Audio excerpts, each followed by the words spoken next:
enfrentando los problemas, ¿como quién? Como Jesús, como el Señor. ¿Cuántos quieren enfrentar todos sus problemas como el Señor lo haría? ¿Verdad? Todos diríamos amén, ¿verdad? No hace falta ni preguntarlo en una iglesia. Pero ¿cuántas son las veces que realmente terminamos resolviendo nuestros problemas cotidianos? No estoy hablando por ahí quizás de los grandes problemas de la vida, porque eso ya los resolvió el Señor, sino los problemas del día a día, ¿verdad? Pero muchas veces terminamos resolviéndolo no de la manera que le agrada a Dios. Fíjate que cuando el Señor anduvo caminando sobre esta tierra hace 2000 años, Él nos enseñó muchas cosas importantes para la vida cotidiana, para la vida diaria. Claro, lo primero y fundamental, lo más importante, ¿qué es? Que Él nos enseñó que Él es el camino, la verdad y la vida, ¿verdad?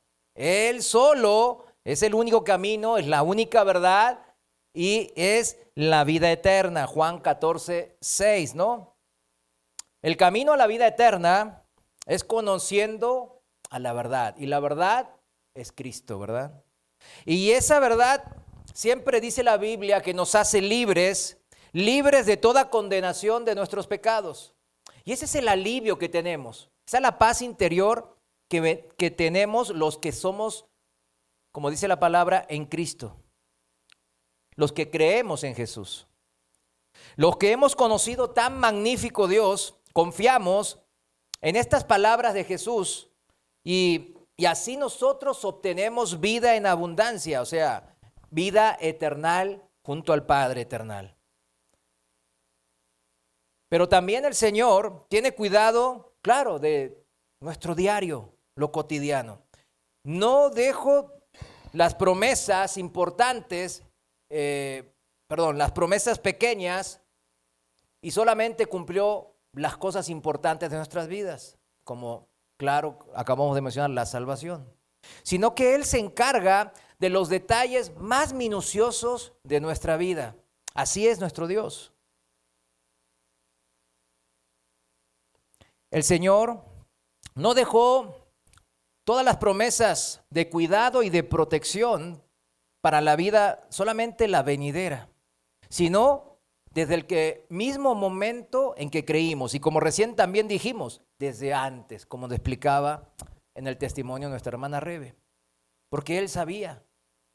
Que Él tenga conocimiento no significa que nos obligue, ¿verdad? Sí lo entiende, ¿no? Eso.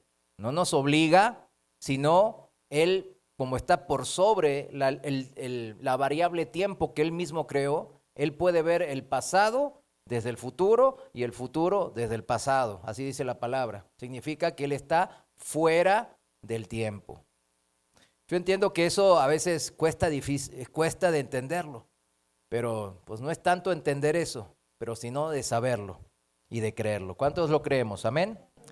Mateo 10:29, lo voy a leer en la palabra de Dios para todos. Mateo 10:29 al 31, dice así, palabra de Dios para todos. Se compran 2 pajarillos por solo una moneda, pero aun cuando son capturados, no dejan de estar bajo el cuidado del Padre de ustedes. Dios les tiene contados a ustedes hasta sus cabellos. Así que no tengan miedo. Ustedes valen más que muchos pajaritos.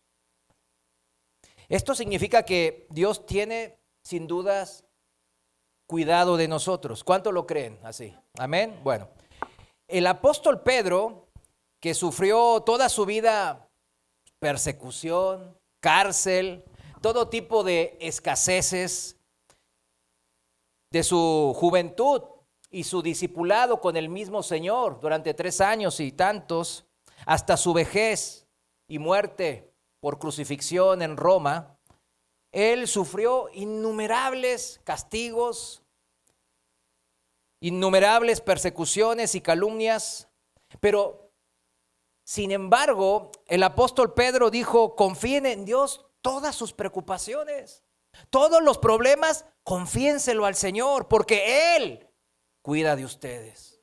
Primera de Pedro 5:7 para el que anota.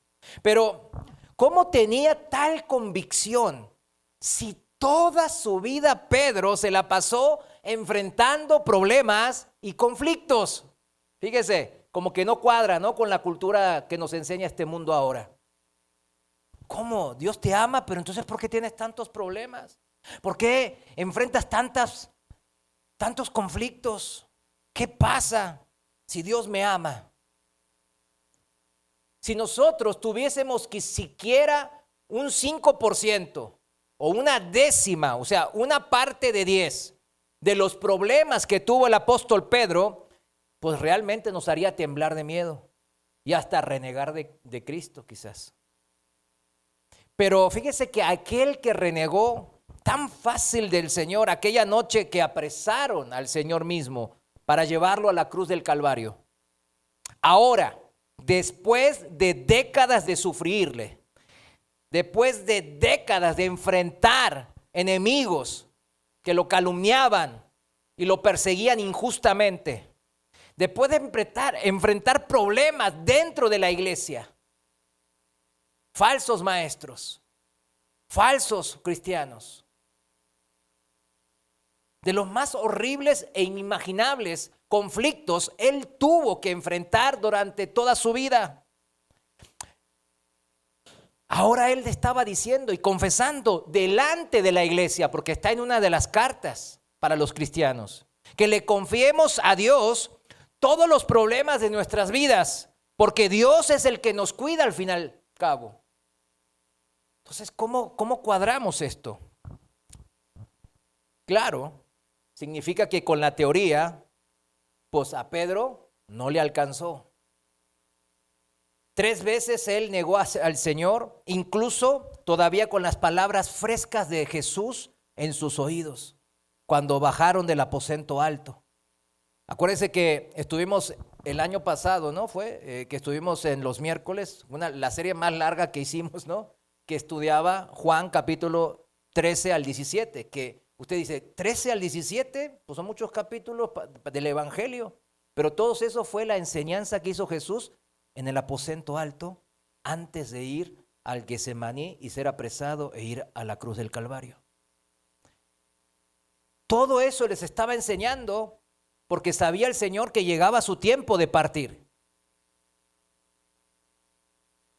Y hasta el Señor le advirtió a Pedro, mira, hoy que tú que dices que por mí vas a dar la vida, hoy me vas a negar 3 veces.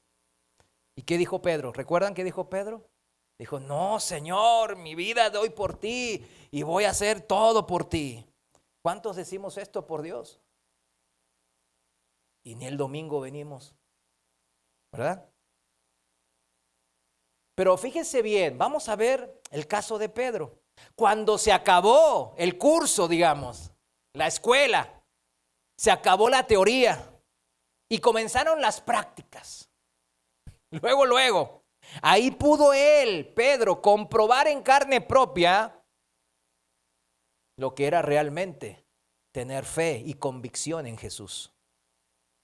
Y tropezó desde el mismo principio.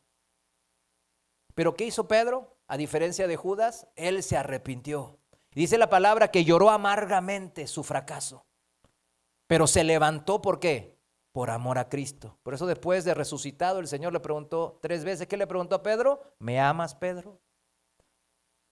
Y Pedro, sabiendo que el Señor conocía su corazón, le dijo, tú sabes bien que yo te amo.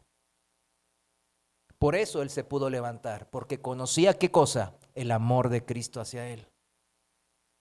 Y él, Pedro, se levantó como uno de los principales apóstoles de la iglesia naciente que Cristo había fundado y apacentó a la grey del Señor, a las ovejas de Dios.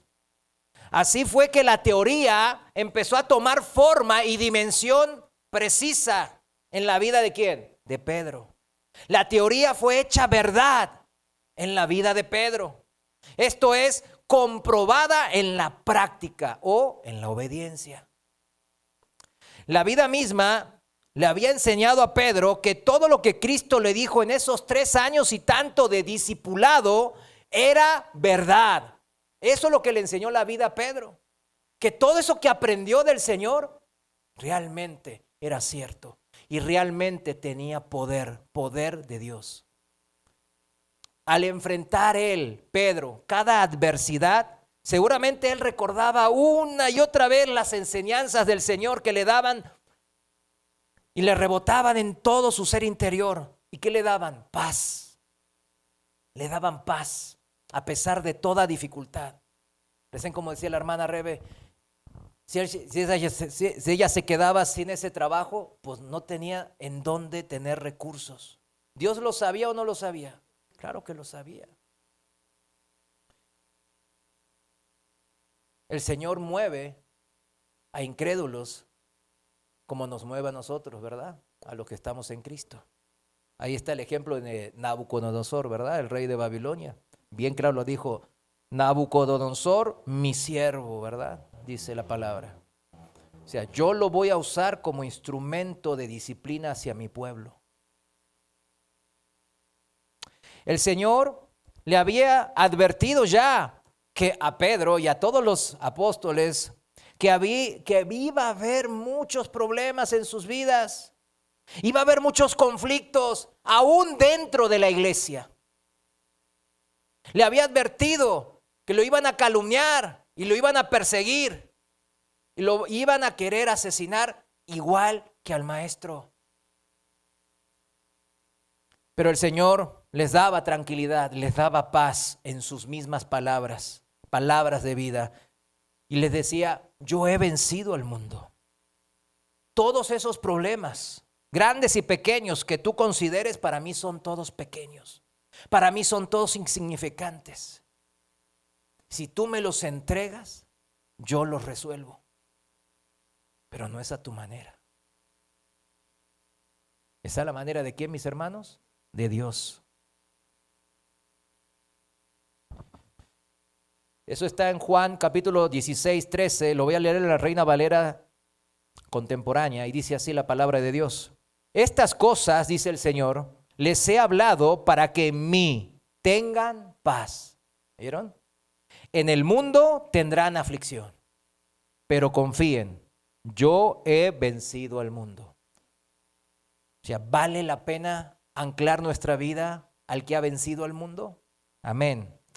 A usted, hermano, hermana, ¿también le traen paz estas palabras del Señor como en su momento a Pedro? Chéquelo.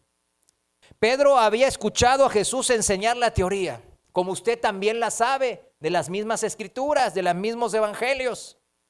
Y había visto Pedro al Señor aplicar la teoría, como usted también lo ha leído en los mismos evangelios. Ahora había que cerrar el ciclo en la vida de Pedro. Le faltaba, ¿qué cosa dijimos? ¿Aplicar qué? La teoría. Tenía que él aplicarse a esa teoría. Eso en la jerga de la Biblia se llama obediencia. Y al enfrentar todas esas adversidades que se le presentaban a Pedro, que este mundo que se pierde y que cada vez es más oscuro, le imponían, se hacían realidad las palabras de Jesús en la vida de Pedro. Y eso es lo que quiere el Señor en nuestras vidas también, que las palabras de Él se hagan realidad en nuestras vidas.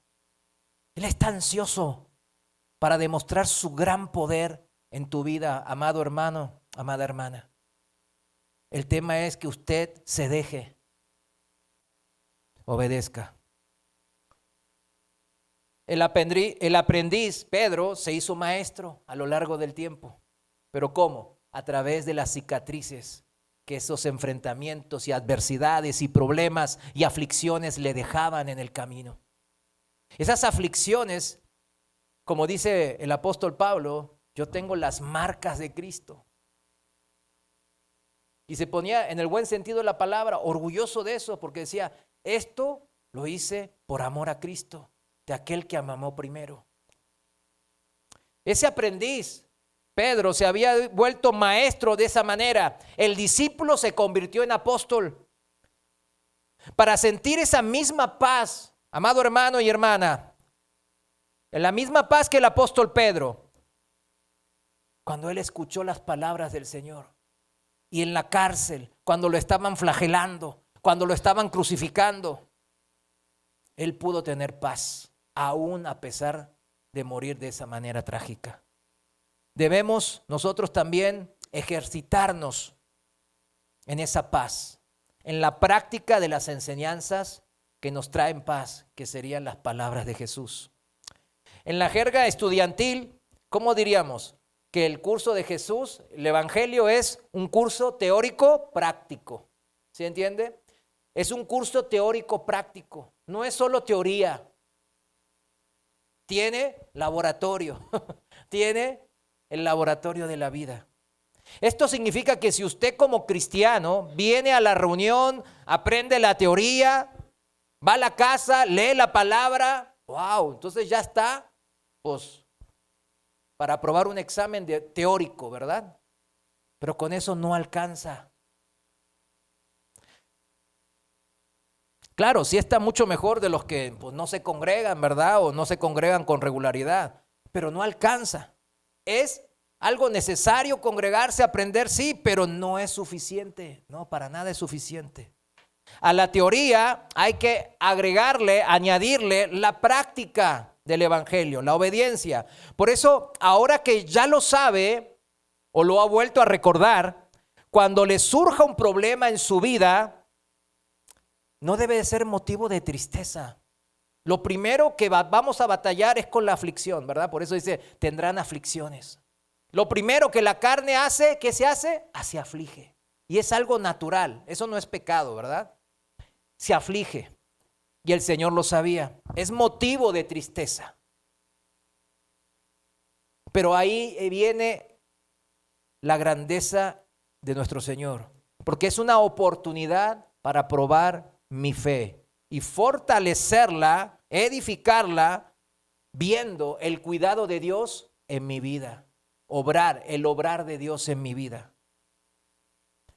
Fíjese, ¿cuántas maneras tiene Dios de obrar? Chéquelo y vaya a la Biblia, lo desafío. Esta es la manera que tiene Dios de obrar en nuestras vidas, no hay otra. Chéquelo. Usted mismo lo sabe si es padre. Cuando a un hijo se le dice, que no haga nada porque a ver si se lastima, que no vaya a correr a ver pues a ver si se cae y se corta. Que no haga ese deporte, no, porque se va a lastimar. No quiere estudiar el muchacho, está bien, para que igual si estudia mucho, pues se le empeora la vista, ¿verdad? No, pero los videojuegos sí, ¿no? Todo el día ahí. Entonces, ese muchacho, ¿qué se transforma ese hijo después cuando crece? Pues no, en algo inservible, en serio. O sea, Dios nos mostró con la vida misma cómo Él va obrando. Y cómo el cristiano debemos de aprender a depender de su cuidado. La resolución de nuestros problemas no es a mi manera, no es en mis tiempos, no es por mis fuerzas. Y por eso requiere fe. Porque la fe habla de saber depender de otro. Ese otro es el ser divino, nuestro Señor Jesús. Si fuera a mi manera y a mi tiempo, pues ¿qué fe necesitaría? Ninguna fe, ¿verdad? Pues yo me encargo de, como dice del mundo, confía en ti mismo, pues ahí échale ganas y vas a poder. Y cuando nos topamos con los problemas grandes, ¿qué pasa? Nos deprimimos, caemos y nos desesperamos. Pero cuando es Dios al que le damos la resolución de los problemas, no hay cosa imposible para Dios. Amén. Hebreos 10, 21, lo voy a leer en la palabra de Dios para todos. Hebreos 10, 21, dice así: el gran sacerdote que tenemos reina sobre la casa de Dios, o sea, Cristo. 22, nos ha limpiado y liberado de toda culpa, y ahora nuestro cuerpo está lavado con agua pura. Cuando oímos las palabras del Señor con fe, esto es lo que pasa, mis hermanos. Esto que acabamos de leer en Hebreos 10, 21 y 22. Somos reconciliados con Dios. Somos lavados a través del agua de purificación que es Cristo. El agua de vida. Y ahora tenemos por eso nueva vida en Cristo. Y sigue el pasaje ahí en el 22. Dice, entonces acerquémonos a Dios con un corazón sincero, seguros de la fe que tenemos. Esa es la manera de acercarse a Dios. ¿Cómo? Seguros. Si va a orar en forma de que, híjole, no sé. Bueno, quizás cuando anda en incredulidad, ¿vieron? Cuando no conoce uno a Dios y Dios es misericordioso, ¿verdad? Pero cuando uno ya tiene en la carrera cierto tiempo, ¿verdad? No se acerque al Señor sin fe, sin sinceridad en su corazón. Acérquese sincero, como, tal cual como es. Ay, Señor, la regué. Señor, otra vez caí en esto. Señor, mira, tomé esta decisión y no te consulté. Fíjate que hice esto. Ay, híjole, esto estuvo mal, se me hace. ¿Qué opinas, Señor? Implica un actuar de nuestra parte, ¿vieron? Un actuar. Debemos nosotros de actuar. No para alcanzar la salvación, sino para confirmarla en nuestras vidas a través de la fe. Para poder fortalecer esta fe y hacerla crecer, ¿verdad? ¿Al qué? Al comprobar cuánto cuidado tiene Dios de nosotros ante toda circunstancia. Es ahí que va a encontrar al Dios vivo, mis hermanos. Versículo 23 dice, ahí seguimos en Hebreos 10, 23 dice, mantengámonos firmes en nuestra esperanza porque Dios cumplirá lo que prometió. O sea, ¿qué nos dice? Comprobemos cómo la teoría se cumple en nuestras vidas. Cómo todas las promesas de Dios se van cumpliendo en nosotros cuando nosotros permanecemos en la fe, confiando y dejándole el cuidado de los problemas al Señor. No dejemos, dice, sigo leyendo, no dejemos nunca de hablarles a los demás de nuestra fe. ¿Qué habla de aquí? Práctica. 24, seamos solidarios. ¿Qué habla aquí? Práctica. Sigue, ayudemos a los demás a demostrar su amor y a hacer el bien. ¿Qué es esto? Práctica. Versículo 25. Algunos están faltando a las reuniones. A ver. No, pues aquí estamos los que vinimos, ¿verdad? Y eso no está bien. A ver, cuando tenga un familiar que no se congrega, pues ahí está. ¿Eso está bien, dice la Biblia, o no está bien? Pues no está bien. Es que la que no viene se cree autosuficiente en alguna medida. Por eso no viene. Y después dice, reunámonos. Es un mandato para animarnos unos a otros y con mayor razón ahora que vemos que se acerca el día. Cada día se acerca más el día de la redención, mis hermanos. La reunión de los santos, como la estamos teniendo ahorita, claro que es para aprender teoría, enseñanza, ¿verdad? Sana doctrina. Pero como este versículo dice, también es práctica, mis hermanos. El reunirse aquí. Dice aquí la palabra, en esta versión dice animar, pero la palabra griega es parakaleo, que en la Reina Valera dice exhortar, animar, exhortar, alentar, confortar, consolar, orar. Exhortar, fíjese lo que significa exhortar, la definición. Exhortar, que dice aquí, exhortarnos unos a otros, significa incitar a alguien con palabras a que haga o deje de hacer algo. ¿Se da cuenta? Exhortar significa, pues, hacer las palabras de Dios que nos manda a practicar el evangelio. Por eso las palabras del Señor, el evangelio, siempre nos va a exhortar, mis hermanos, a que dejemos ¿qué? El pecado. El pecado que aprendimos estos últimos domingos que nos asedia, ¿verdad? No está lejos el pecado. El pecado mora en mí, en mi carne. Y me quiere destruir a través. ¿Cómo nos destruye el diablo? A través del pecado, mis hermanos. No es algo ligero el pecado por eso. Porque el diablo lo usa para destruirnos. La muerte física, dijimos el domingo pasado, es un recordatorio. ¿Sabe para qué? Para que entendamos que somos pecadores y que la paga del pecado es muerte. Y para que, vieron que usted se volvió cristiano, igual nos vamos a morir, ¿verdad que sí? En lo físico. Pero Dios dice, no morirán más, porque habla de la segunda muerte, de la eterna, la importante. Pero deja la muerte física como un recordatorio, porque sabe que somos débiles.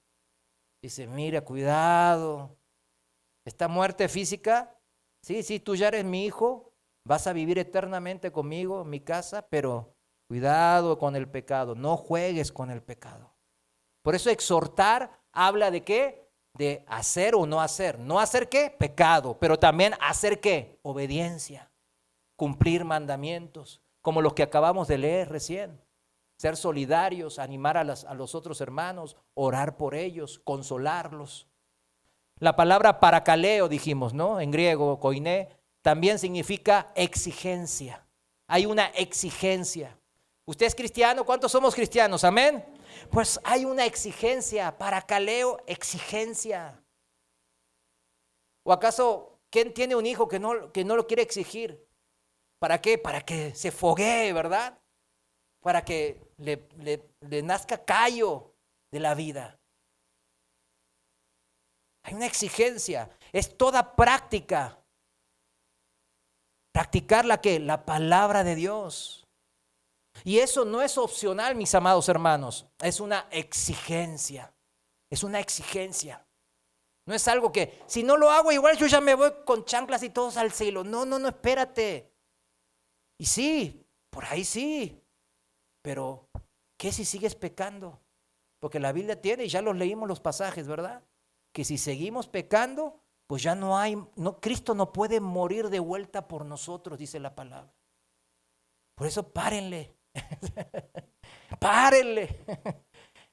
Es la exigencia de Dios, mis hermanos. Es una exigencia porque sin la práctica, dijimos, la teoría no se confirma. ¿Se da cuenta? No hay poder de Dios. Entonces, uno lee la Biblia y que, estaré contigo y haré esto y no te pasará esto. Y uno lo lee y dice, aleluya, amén, cuando uno se convierte. Pero después cuando no la practica y no vive entonces ese poder de Dios, ¿qué pasa inmediatamente en nosotros que somos débiles al pecado? Vamos empezando a tropezar y más, y más, y más.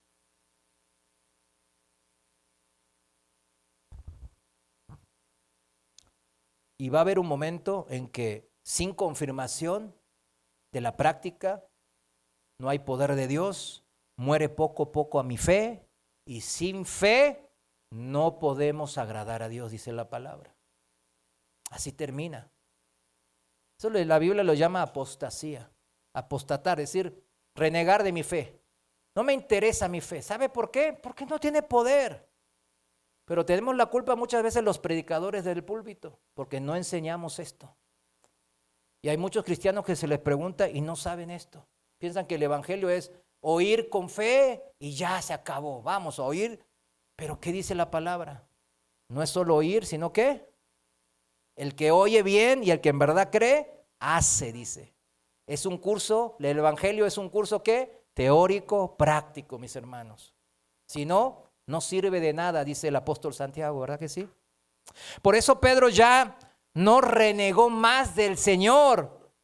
Luego de probar en su vida, en todas esas aflicciones que él enfrentó a lo largo de décadas hasta su vejez, él vio el poder de Dios obrar una y otra vez en su vida. Y él encontró paz y gozo a pesar de estar en la cárcel, a pesar de estar siendo perseguido y calumniado, aún incluso en medio de la iglesia. Hebreos 4:15. Hebreos 4:15.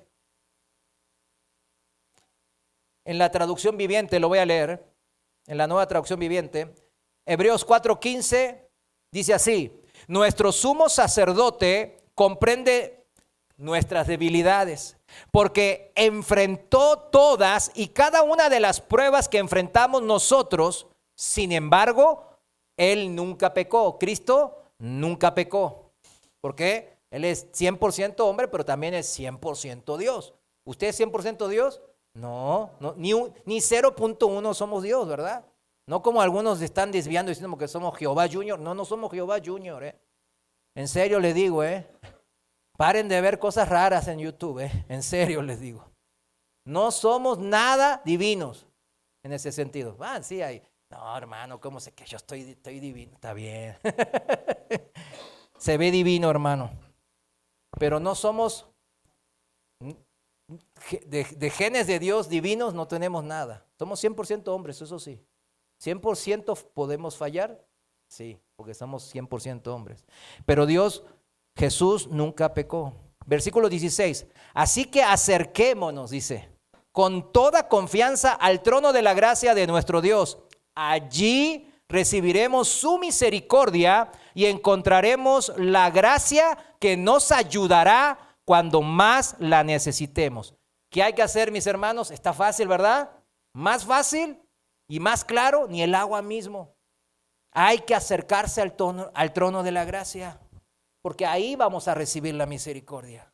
Este pasaje nos enseña que así como Cristo pudo poner en práctica en toda prueba, en todo problema y adversidad, toda la teoría de Dios, todos los mandamientos, todo el evangelio, como recién leímos en Hebreos, ¿verdad? Ser solidarios, ayudar a los demás, hacer justicia, exhortar, edificar a la iglesia, etcétera, etcétera.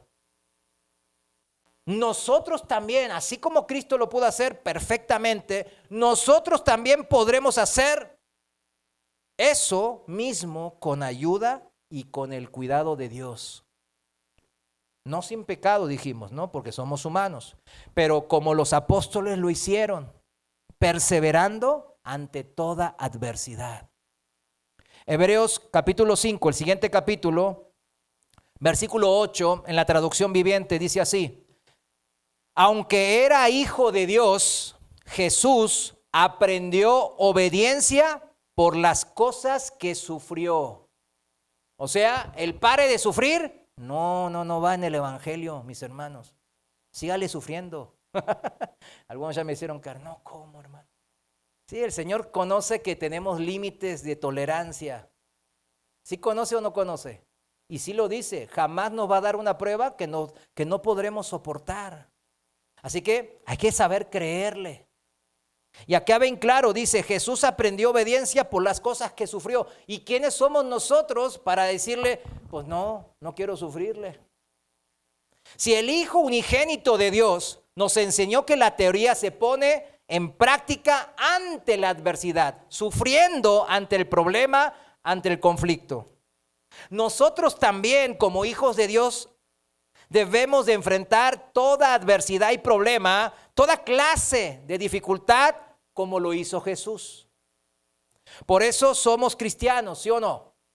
Porque resolvemos nuestros problemas como Jesús.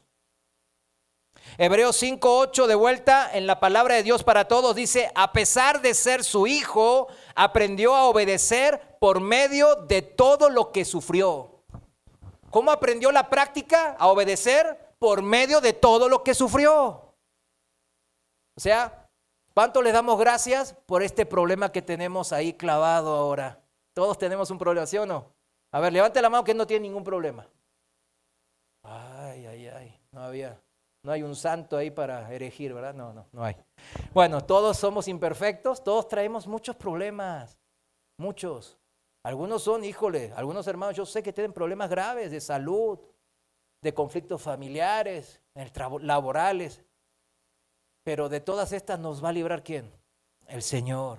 Pero si usted se acerca al trono de la gracia. Este es el pasaje principal de la prédica de hoy, Hebreos 5:8, para que lo anote de esa manera. Si Cristo, el Hijo de Dios, nos resolvió nuestro problema principal y más urgente, ¿qué es? La salvación, ¿no? Nos sacó de la muerte eterna, muriendo Él por nosotros, el justo por los injustos. Fíjese en 1 Pedro 3:18 en la Reina Valera actualizada, dice así: porque Cristo, 1 Pedro 3:18, porque Cristo también padeció una vez para siempre por los pecados, el justo por los injustos, para llevarnos a Dios, siendo a la verdad muerto en la carne, pero vivificado en el Espíritu. Lo mismo para nosotros. Muertos en la carne, pero vivificados en el Espíritu. Es igual. No lo hizo para que no lo hizo para que no podamos resolver nuestros problemas cotidianos. ¿Se imagina que los hijos de Dios ahí andemos siempre con problemas sin poder resolverlos? Y los del mundo, no, ¿por qué voy a ser cristiano? Estos andan peor que nosotros. No. No, si te haces cristiano no puedes resolver nada, No, Él lo hizo para que resolvamos en el poder de Dios cosas que en el mundo se van a sorprender. ¿Cómo le hizo este? Lo hizo el Señor para que vivamos como Él vivió, resolviéndonos ¿qué? Todas las cosas a la manera de Cristo. El problema no es que hayan problemas en nuestra vida. ¿Ya lo entiende? Ese no es el problema. Ay, hermano, tengo muchos problemas en mi vida, tengo muchos conflictos que me agobian, me asedian por aquí y por allá. No, ese no es el problema de su vida. El problema es no enfrentarlos a la manera de Cristo. Usted debe de enfrentarlos a la manera de Cristo y por eso hoy estamos aquí para aprender eso. Confiando en el que es el Señor, el que ya nos mostró el camino y que a Él le funcionó muy bien, confiando en que a nosotros también nos funcionará muy bien. Juan 14, versículo 12. Juan capítulo 14, versículo 12 en la Reina Valera actualizada, dice así: de cierto les digo que el que cree en mí, él también hará las obras que yo hago, y mayores que estas hará, porque yo voy al Padre. ¿Cuántos creen que estas palabras vivas y eficaces del Señor son verdaderas? Amén. Hay que empezar a creer y vivirlo, mis hermanos, porque esta fe en la pura teoría se va a empezar a morir, se va a empezar a debilitar. Hay que empezar a vivirlo también, mis hermanos, a poner manos a la obra, dice la palabra. Por eso, solo así veremos que son verdad esas palabras del Señor y nos vamos a fortalecer en nuestra fe. Veamos 4 ejemplos de la vida del Señor Jesús para resolver problemas. Cómo Él resolvió los problemas, ahí como aparecen los evangelios. Vamos a ver 4, hay muchas cosas más, pero vamos a ver las 4 que yo consideré más importantes. Punto número 1 del ejemplo de la vida de Jesús para resolver problemas. Punto número 1, siempre Jesús consideraba las Escrituras. Siempre las tomaba en cuenta. ¿Cuándo? Siempre. En Mateo 22, 29, al enfrentarse a los saduceos, los saduceos eran como los principales, ¿no? Tenían el sumo sacerdocio en la época de Jesús y ellos no creían en la resurrección de los muertos. Fíjese. El Señor les dice que están equivocados porque no conocen las Escrituras, le dice a los saduceos, ni tampoco conocen el poder de Dios. Dando a entender algo fundamental que acabamos de mencionar, que conocer las Escrituras, la palabra viva y eficaz de Dios, está íntimamente relacionado, van pegados, ¿con qué? Con el poder de Dios. La palabra dice que la palabra de Dios es poder de Dios para salvación, pero hay que vivir en esa salvación. Si yo conozco las palabras de Dios en forma adecuada y abundantemente, el poder de Dios va a manifestarse en mi vida. Por eso el Señor recurrentemente dice palabras como escrito está. ¿No han leído las Escrituras? O como dijo el profeta. Uno de los pasajes donde Jesús nos muestra la importancia suprema de las Escrituras es cuando es tentado por el diablo en el desierto. ¿Se acuerdan? Antes de comenzar su ministerio, él ayunó ¿cuántos días en el desierto? 40 días y 40 noches. Bueno, después de 40 días sin comer, ¿cuántos tendríamos hambre? No, ya estaríamos muertos, dicen. No, yo estaría muerto a las 4 días, dice alguien, ¿verdad? No, pero dicen los médicos que es posible. Es una manera que es posible para el ser humano hacerlo. Claro, el Señor lo hizo y dice la Biblia que tuvo mucha hambre. Ahora, vino el tentador a recordarle que él era el Hijo de Dios y que pues haga el milagro. Eres el Hijo de Dios y convierte estas piedras ¿en qué? En pan. O sea, usa el poder de Dios para tu propio provecho cuando quieras. ¿Cómo resolvió el Señor este problema? Mateo 4:4 dice, escrito está, no solo de pan vivirá el hombre, sino de toda palabra que sale de la boca de Dios. ¿Cuántos dicen amén? ¿Cómo resuelves tus problemas de escasez o falta de algo material? Falta de trabajo, falta el negocio no tiene ventas, pues no tengo para llevar a la casa comida, lo que sea que sea falta de escasez de algo material. ¿Cómo lo resuelves?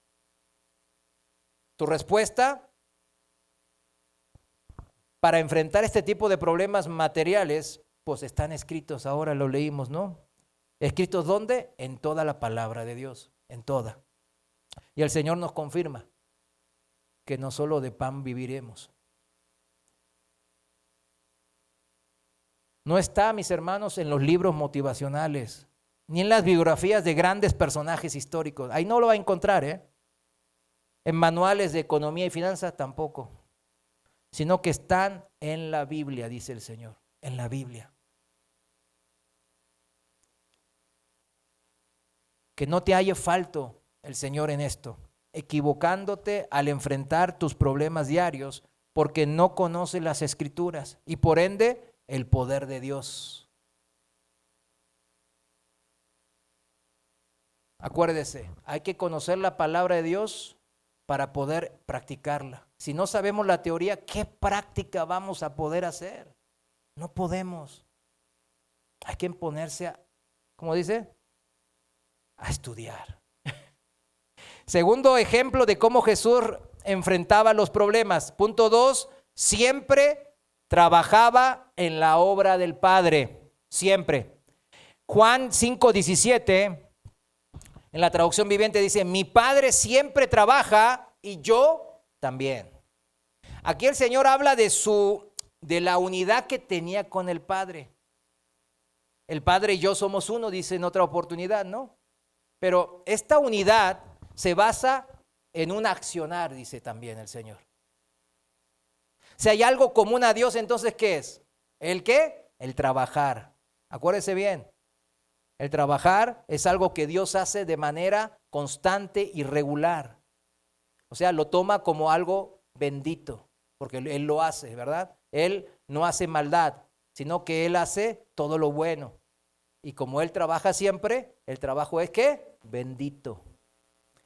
El cristiano, como seguidor de Cristo, debe de trabajar en esta misma unidad con el Padre, como nos enseñó Cristo.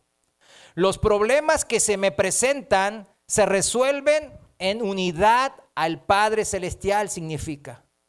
Y estando en comunión con Dios, siendo uno con el Señor, es que uno puede verdaderamente hacer la voluntad de Dios. Cuando venimos a Cristo, ¿qué decimos? Dice la palabra que fuimos reconciliados. Cuando alguien se reconcilia con alguien, que se acercan y empiezan a tener una relación de vuelta, empiezan a hablar, empiezan a ayudarse, etcétera. Estaban alejados y ahora no. Eso habla de esta manera. Dice, el Señor trabaja siempre. Dios trabaja y yo trabajo siempre. Ustedes trabajen siempre. ¿Para qué? Para hacer la voluntad del Padre. Antes de sanar a un ciego de nacimiento, en Juan capítulo 9, versículo 4, en la Reina Valera lo voy a leer actualizada. Juan 9:4 dice así, Juan 9:4, me es preciso hacer las obras del que me envió mientras dure el día. La noche viene cuando nadie puede trabajar. Mientras yo esté en el mundo, luz soy del mundo. O sea, ¿cuándo es su día? ¿Cuándo es mi día? En esta vida terrenal, los días que me preste el Señor de vida, hasta que me muera, este cuerpo ya se vaya al polvo de donde vino. Ese es el día. ¿Cuántos están muertos físicamente? No, ¿verdad? Okay, todos estamos vivos, ¿verdad? Bueno, está usted en tiempo y forma. ¿Para qué? Para hacer la voluntad de Dios, para hacer luz a este mundo. Hermano, hermana, mientras estemos en este mundo, mientras Dios nos dé vida, en lo que poco o mucho tiempo que nos queda en esta tierra, debemos hacer como Jesús, vivir en unidad con Dios a través de hacer su voluntad. La voluntad de Dios es solamente una. Y como hijos debemos de respetar esa voluntad en nuestras vidas también. Eso se llama ser luz en este mundo oscuro. Por eso el Señor mismo nos dice en Mateo 5:14, ¿qué dice? Ustedes son la luz del mundo. Mateo 5:16, en la Reina Valera actualizada, Mateo 5:16 dice, así alumbre la luz de ustedes delante de los hombres, de modo que vean sus buenas obras y glorifiquen a su Padre que está en los cielos. Para esto trabajamos, ¿qué? Diariamente, como hace Jesús, como hizo Jesús. No para llenar nuestras propias barrigas. Eso no es lo principal, dice el Señor. Recuérdelo bien. El Señor sabe si yo nomás pienso en llenar mi propia barriga. ¿Sí lo sabe o no lo sabe? Sí lo sabe. No, Él no puede ser engañado, burlado. El trabajo principal es ver por el reino de Dios y su justicia, dice Mateo 6:33. Debemos de entender eso, mis hermanos. No podemos vivir para las añadiduras y vivir en el poder de Dios. No, eso no funciona. Si lo está haciendo de esa manera, ¿sí le está funcionando o no le está funcionando? No le está funcionando, le aseguro, el poder de Dios no está obrando en su vida.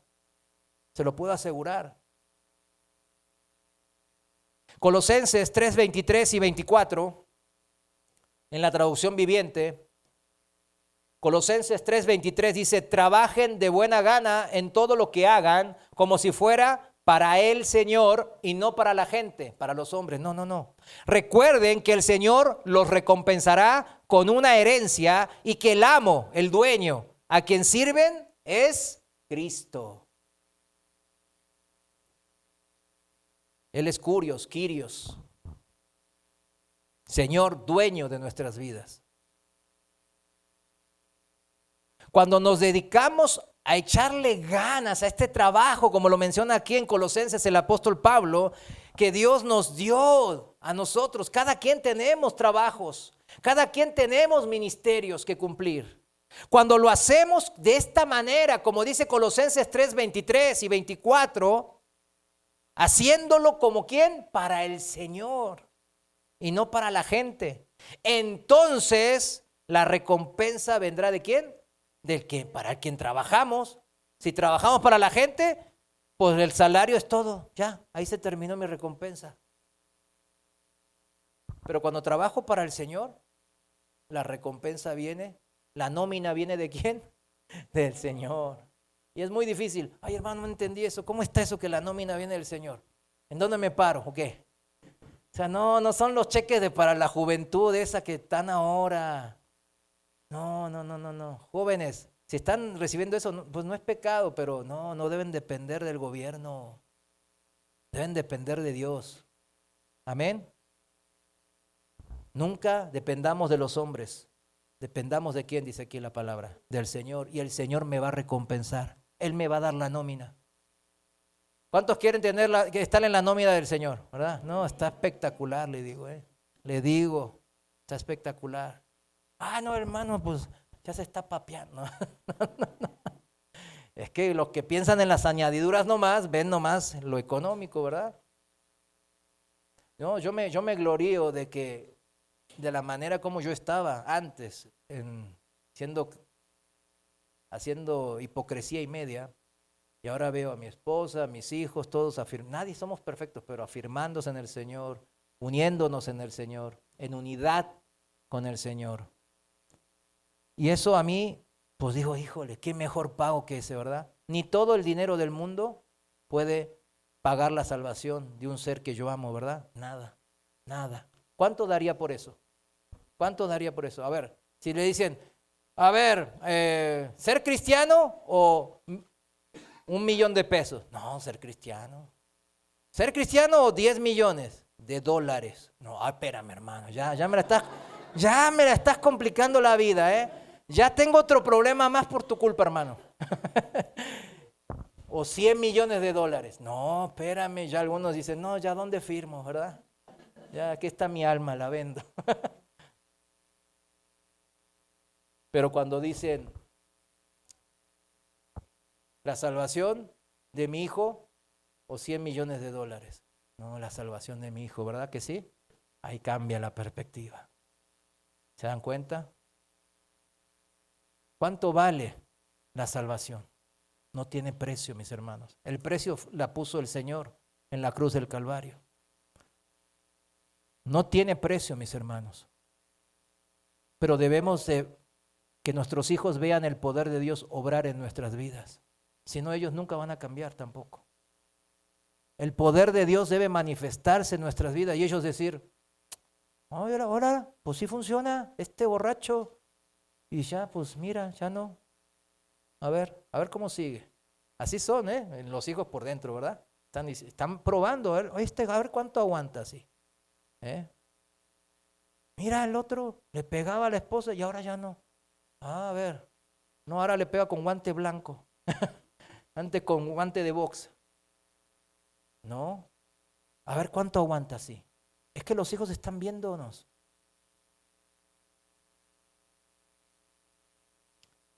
Muchos problemas vienen por no tomarse así, en serio, como dice el pastor Pablo en Colosenses 3, 23 y 24, el trabajo de Dios.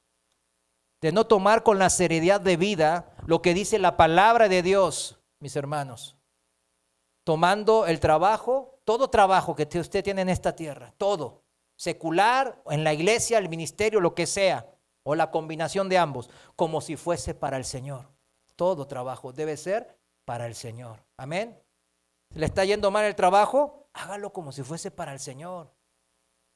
Y va a ver cómo el Señor va a empezar a pagarle su nómina, no su patrón.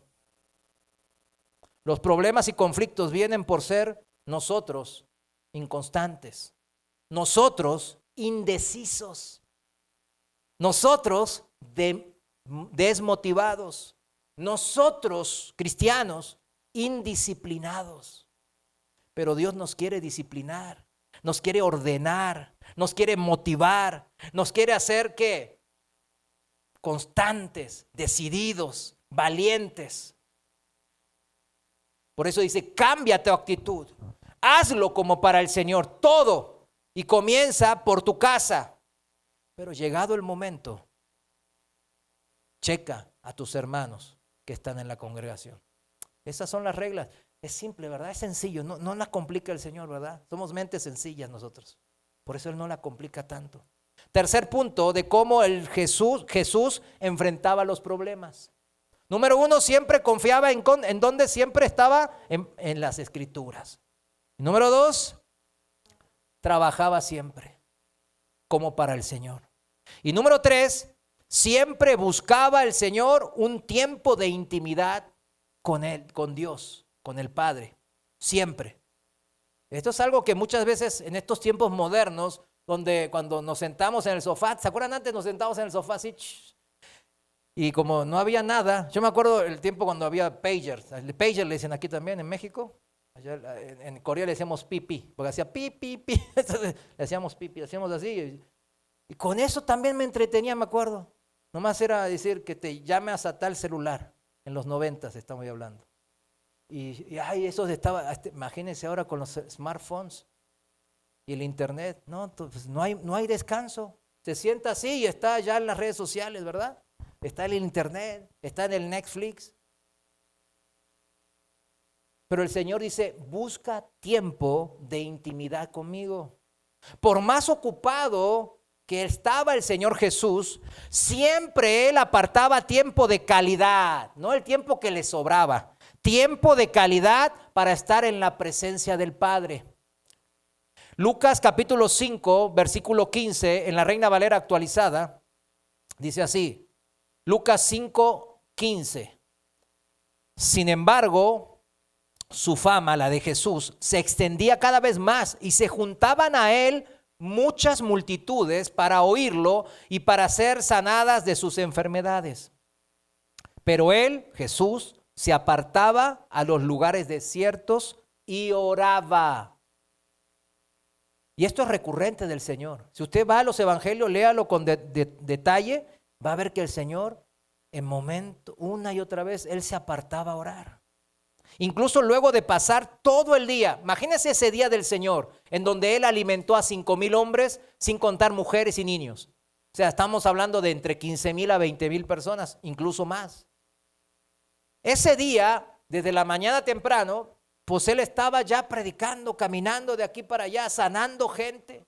Imagínense, peor que el IMSS, seguro, toda la cola, la fila. Y solamente el Señor ahí, ¿verdad? Vestido ahí con el atuendo de médico moderno, imagínenselo ahí. Sanando uno y otro.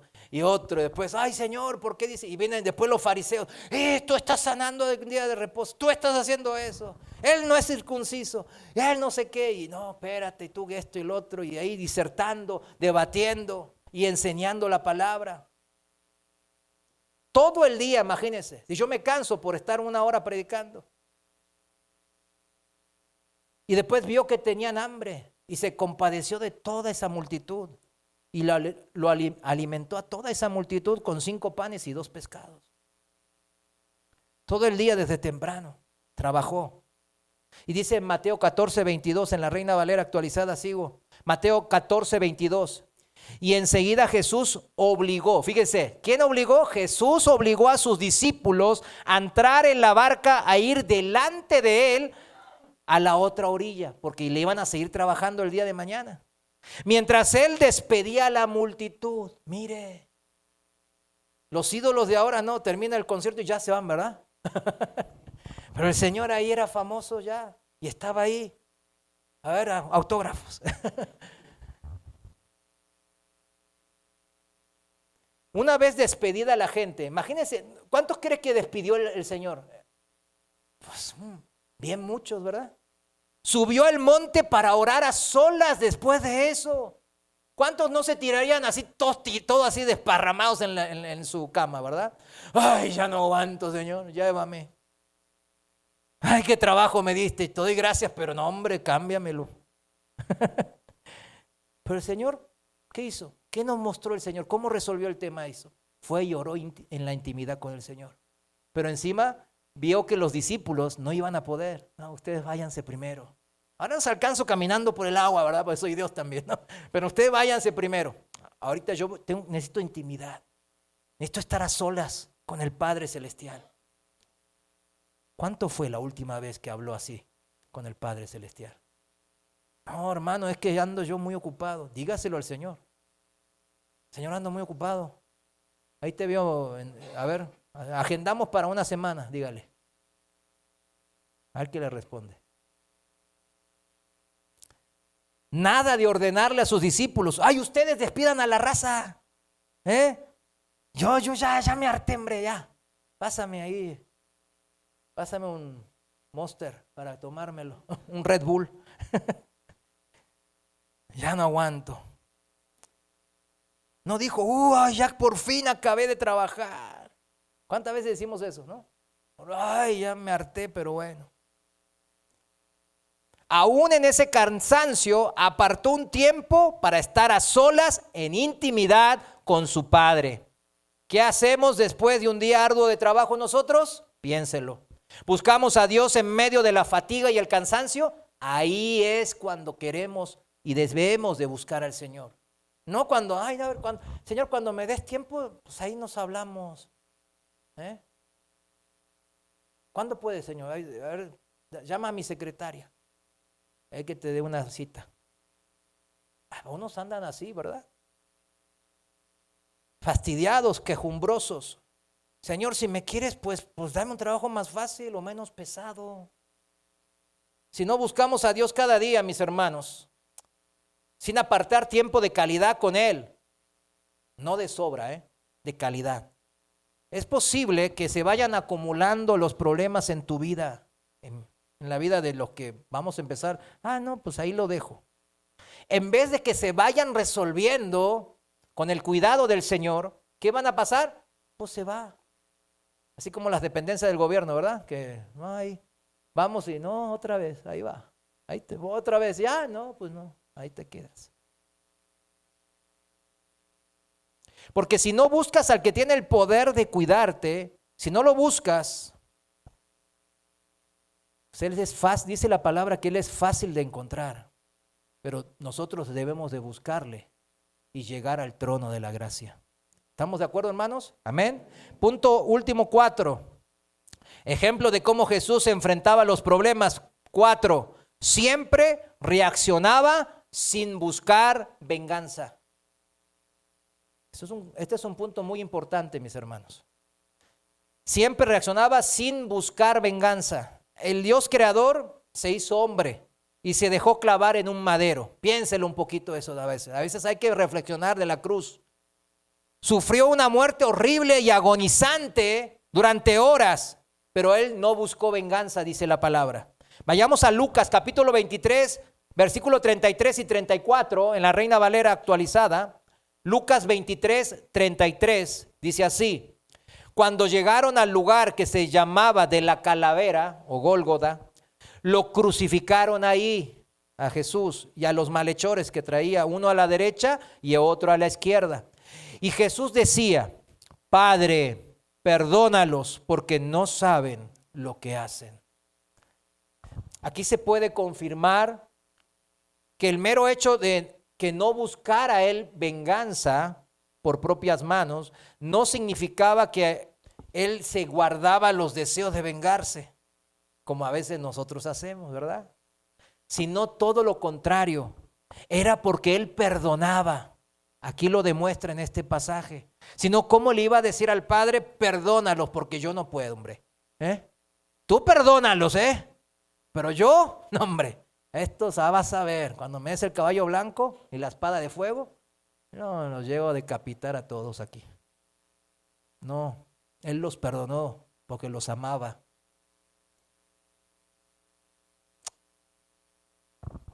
Horas antes, delante de sus discípulos, cuando él fue apresado, recuerdan en el jardín de Getsemaní, él demostró una vez más ahí que él tenía la potestad de destruir a sus agresores. Pero ¿lo hizo? No lo hizo.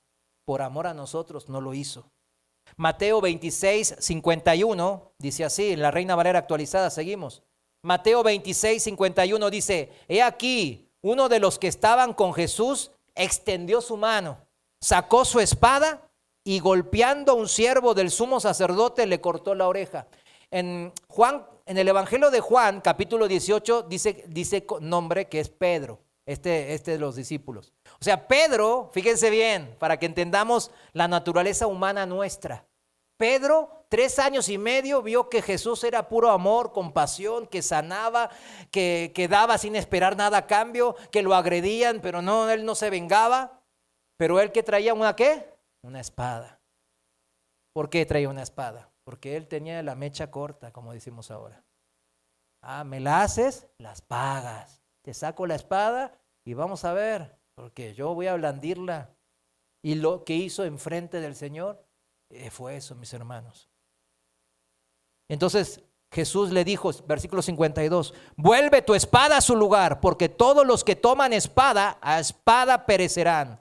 ¿O piensas que no puedo invocar a mi Padre y que Él no me daría ahora mismo más de 12 legiones de ángeles?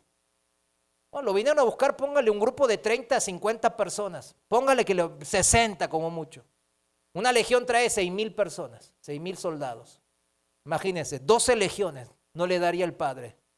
Es una pregunta retórica. Obvio que sí le daría el Padre las 12 legiones y mucho más.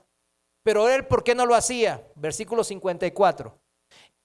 Entonces, dice Jesús, pregunta retórica otra vez, ¿cómo se cumplirán las escrituras de que es necesario que suceda de esta manera, que yo tenga que morir por ustedes, por sus pecados?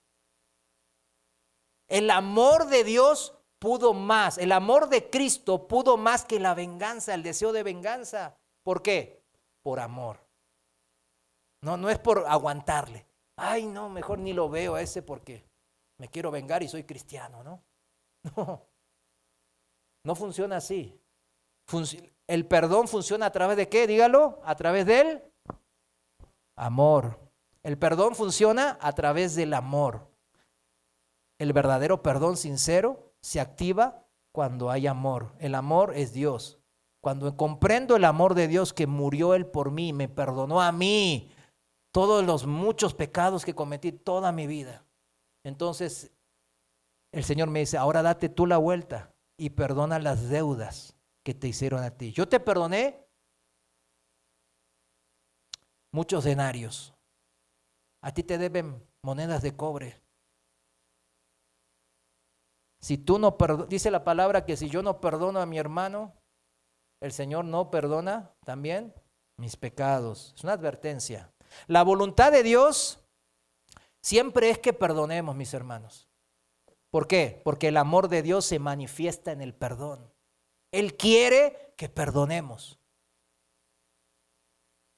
Que no retengamos la misericordia de Dios en nuestra vida. Miren, Pedro que vivió, y con esto vamos terminando. Pedro que vivió esta experiencia, Pedro estaba ahí, ¿verdad? Sacó la espada y la blandió. ¿Y qué hizo el Señor? Cálmate, cálmate tú. ¿Cómo le dijo aquí? Como un pistolero. Cálmate, guarda la espada. Y agarró la oreja del siervo. ¿Qué le hizo? Y lo sanó. Pedro vivió esa experiencia y no olvidó eso. Y que escribió esto en Primera de Pedro, capítulo 2, versículo 22. Miren lo que escribió Pedro respecto a esto. Primera de Pedro 2, 22, Reina Valera actualizada, seguimos, dice, Él no cometió pecado, hablando de Jesús, ni fue hallado engaño en su boca. Cuando lo maldecían, Él no respondía con maldición. A ver, cuando lo maldicen, usted responde con maldición, no me responda. Pero a veces, yo llegué a una etapa en donde quizás ya me contenía de decirlo, pero aquel lo estaba pensando, ¿verdad? Y le ponía cara de ángel. Pero adentro estaba...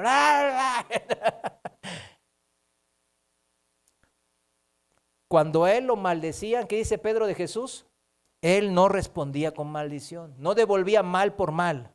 Cuando padecía, sufría, no amenazaba. No sabes con quién te metes. No hacía eso. Sino que se encomendaba ¿qué? Al que juzga con justicia, al Padre Celestial.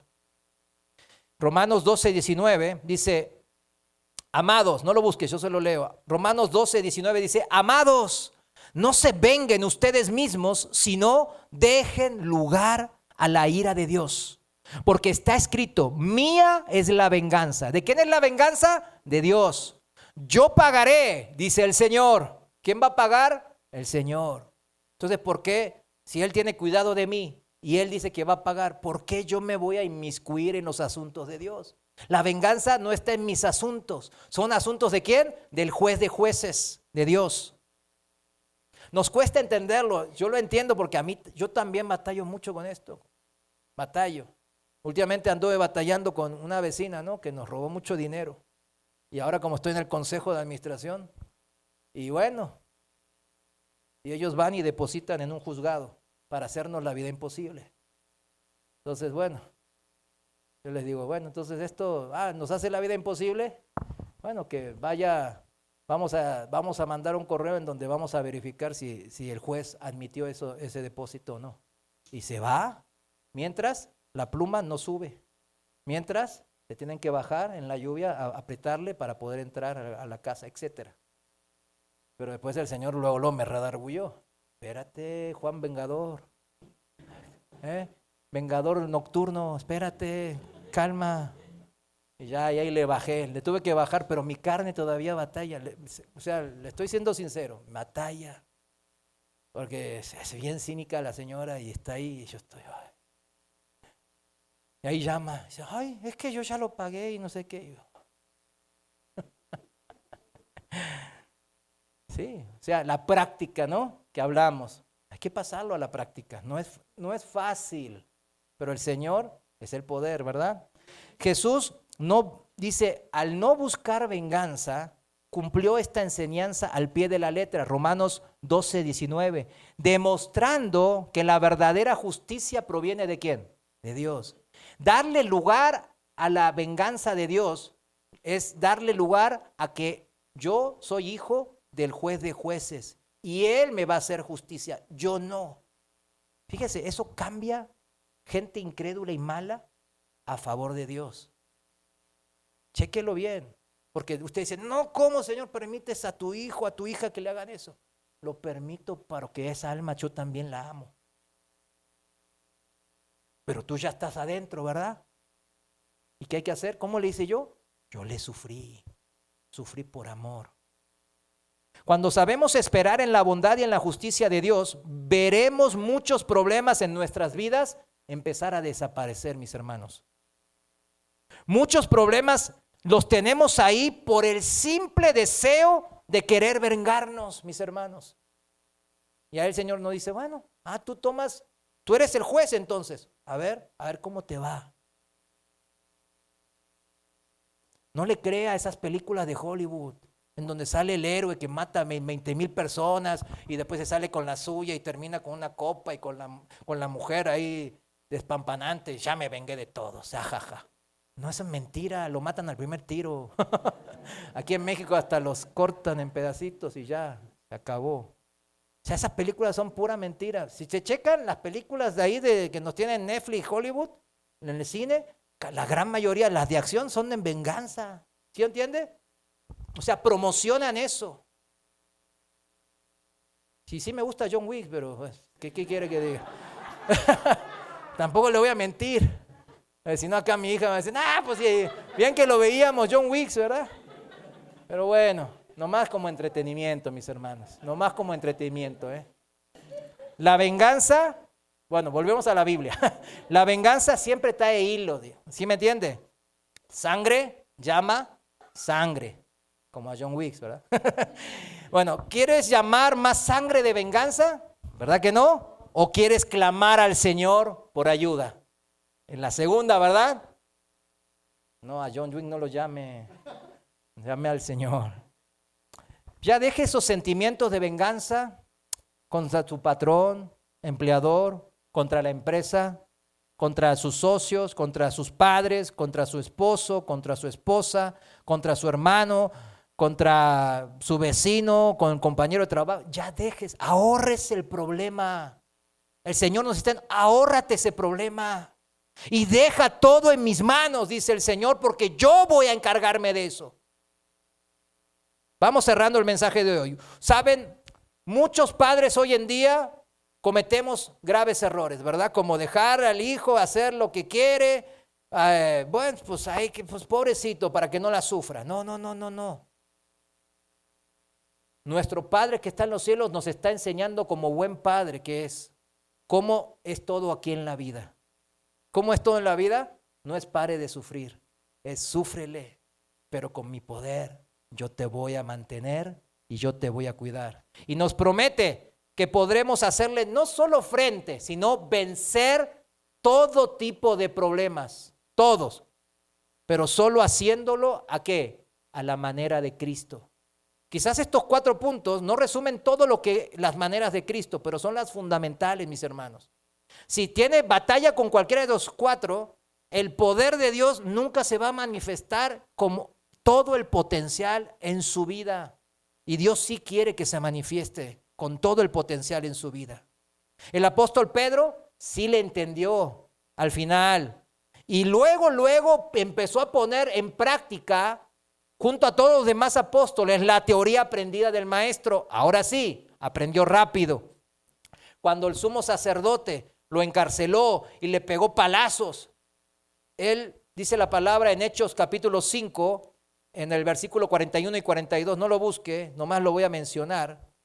Dice que salieron contentos. Fíjese, fueron encarcelados por hacer la voluntad de Dios, Fueron apaleados, flagelados, sea, sangre en mi espalda. Y en esa época no había médico, pues no, pues era todo ahí desgarrado la piel, ¿verdad? Durante meses quizás. Pero ¿cómo dice que salieron ellos de la cárcel? ¿Cómo dice? Gozosos, dice la palabra. Gozosos. ¿Cómo estamos enfrentando nuestros problemas diarios, amados? ¿Cómo manda el ejemplo de Jesús que acabamos de aprender en nuestras vidas? Los problemas, mis hermanos, ¿van a seguir estando? ¿Van a seguir apareciendo en nuestras vidas? Sí. Pero con Cristo podemos ser más que vencedores. Póngase de pie. Señor, te damos gracias, mi Dios, por esta tu palabra que es verdad, tu palabra que nos edifica, tu palabra que nos da esperanza, Señor. Sabemos que todos tenemos problemas. Algunos parecen como una montaña, Señor, insuperables. Pero hoy vimos cómo tú nos dices una y otra vez que tú tienes cuidado de nosotros, que tú te encargas de nuestras cargas, de nuestros problemas, de nuestras aflicciones. Pero debemos de ir al trono de tu gracia. Debemos de buscarte con fe, con un corazón sincero, para que tu poder repose en nosotros, en nuestras vidas, en nuestros trabajos y en nuestras familias. Gracias, Señor, por esta enseñanza. Queremos pasarlo a la práctica, en tu santo nombre y en tu poder, en el nombre de Jesús. Amén.